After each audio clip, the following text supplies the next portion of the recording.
மாண்புமிகு தொழில்துறை அமைச்சர் அவர்கள். பேரவைத் தலைவர் அவர்களே, ஒரே ஒரு விஷயம் மட்டும் நான் மென்ஷன் பண்ணிக்கணும்னு நினைக்கிறேன்.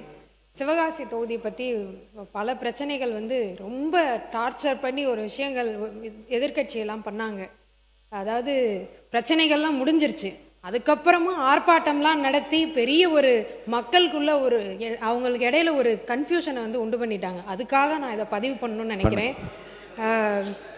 அதாவது நம்ம ஆட்சிக்கு வந்தக்கப்புறம் ஒரு 4-5 இன்சிடென்ட்ஸ் நடந்தது. இதனால ஒரு 6 உயிரிழப்பு நடந்தது. உயிரிழப்பு நடந்தப்போ அந்த எதிர்கட்சிகள்லாம் யாருமே கேள்வியே கேட்கல. யாரும் அங்கே கிரவுண்டில் யாருமே இல்லை. நம்ம தலைவர் அவர்கள் தான் அவங்களுக்கு 4 லட்சம் கொடுத்து அவங்களுக்கு துணையாக இருந்தவர் அவர். ஆனால் அதுக்கப்புறமும் அதை சரி பண்ணுறதுக்காக விதிமீறலோட ஏதாவது இருக்கான்னு கண்டுபிடிக்கிறதுக்கு ஒரு 177 இடத்துல நம்ம ஆய்வு பண்ணோம்.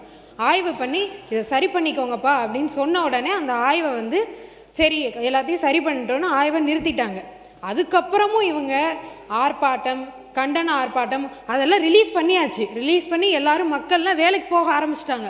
அதுக்கப்புறமும் போய் கண்டன ஆர்ப்பாட்டம்லாம் பண்ணி மக்களுக்கு இடையில ஒரு கன்ஃபியூஷனை உண்டு பண்ணி வச்சுருக்காங்க. அதனால சிவகாசி மக்களுக்கு நான் சொல்லிக்கிறது தான், எல்லாமே நல்லபடியாக திறந்து நீங்கள் எல்லாரும் சந்தோஷமாக வேலைக்கு போய்கிட்டு இருக்கீங்க.